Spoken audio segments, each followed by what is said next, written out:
For all you Anti-Sicilian players, this is the video for you. I do want to remind you that there is a link you can go to that'll take you to my original YouTube channel. I encourage you to click on that at the end of this video. Links in the description. Welcome to Chess Assassin 3 Chess Channel.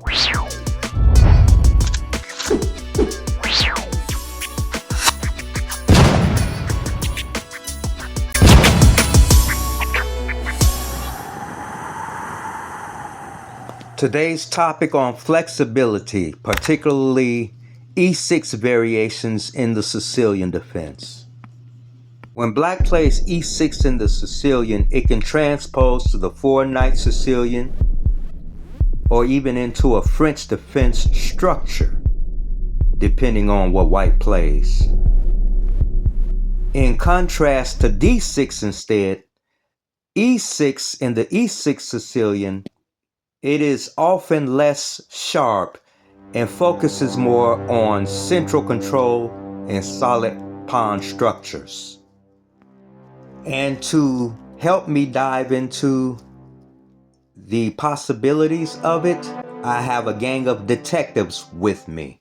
Let me introduce you to Detective Larry. Well, the e6 Sicilian defense arises after the following moves: e4, c5, knight f3, e6, d4 with an open Sicilian. And black continues with knight f6 and knight c3, bishop b4 is the pin variation. Now the pin variation arises after bishop to b4 with the idea of pressuring the e4 pawn. White can play the bishop to d3 to defend the pawn or simply advance the pawn to e5. However, one popular main line for black is pawn to d6 instead. Now this is the Shevenigan defense. Now the Shevenigan defense features a compact pawn structure to which white can respond with bishop to e2, and this is known as the classical variation. Following a6, bishop e3, queen c7, queen d2, and pawn to b5, f3 to defend e4, and black plays d5 and after e5. Now what is the point of e5?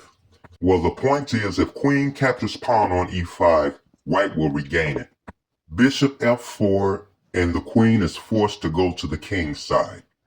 For instance, queen h5, pawn to g4, queen h4 check, bishop g3, queen h3, followed by bishop to f1.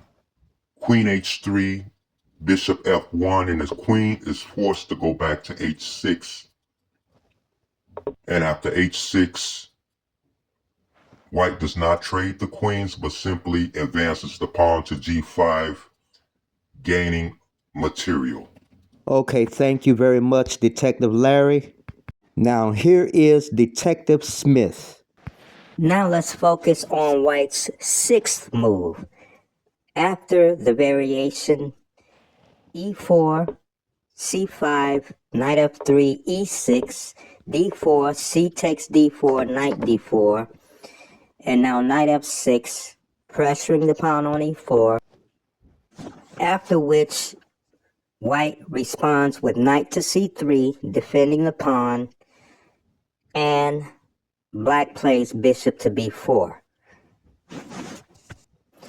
Now, depending on your style of play, you can advance the pawn to e5, but it gets very dicey.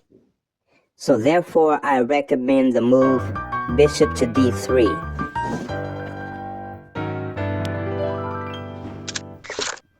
Now, black does have two main tries here, and that's knight c6 or pawn to e5, kicking your knight from d4.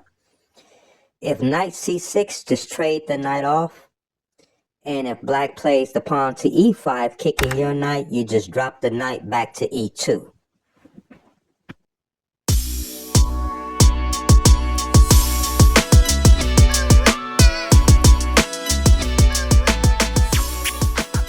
Okay, thank you very much, Detective Smith. Now let me introduce you to Detective Kitty. Excuse me, may I offer a suggestion? Officer Tatum, this is for detectives only. What do you want to contribute?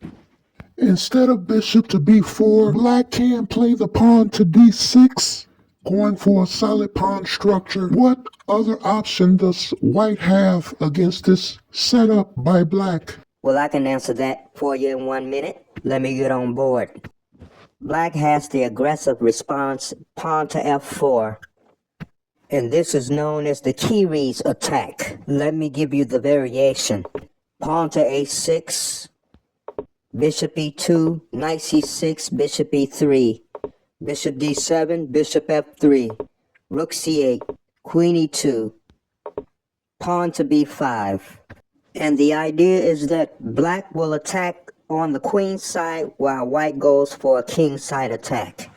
Okay, thank you very much, Detective Kitty. Now let's get back to our main variation after black plays the bishop to b4 with pressure on white's e4 pawn. Well, we already know the recommended move is bishop to d3. Yes, but white also has another option. Yes, even though it seems that black gets good counterplay against white's center with bishop to b4, bishop d3 may be the recommended move, but there is another aggressive option for white, and that is advancing the pawn to e5. Now wait a minute, Detective Black, are you sure you know what you're talking about? Because what if black goes knight e4? Okay, d5 in this case. Doesn't that pressure the knight on c3? Well, I did examine this, and what I found was queen g4 was the move to play, and white has nothing to fear. For instance, if knight captures on c3, white can capture the pawn on g7. And the knight moving from c3, white has pawn from c2 to c3, so if rook f8, and then follow up with pawn a3, knight b5, check with a discovered check, capturing, white can just continue by attacking the queen with bishop to g5. Queen b6 is answered by bishop h6, threatening checkmate on f8. Okay, Detective Black, and what happens if black plays queen captures on b4 with a check? The in-between move, pawn to c3, and most likely black will follow up with knight to f5 with a fork. Oh, I see now. All white has to do is capture the queen, pawn captures queen, and then bishop picks up the knight on g7. Okay, thank you for tuning in. Please don't forget to hit that like button, share, and subscribe. Stay tuned.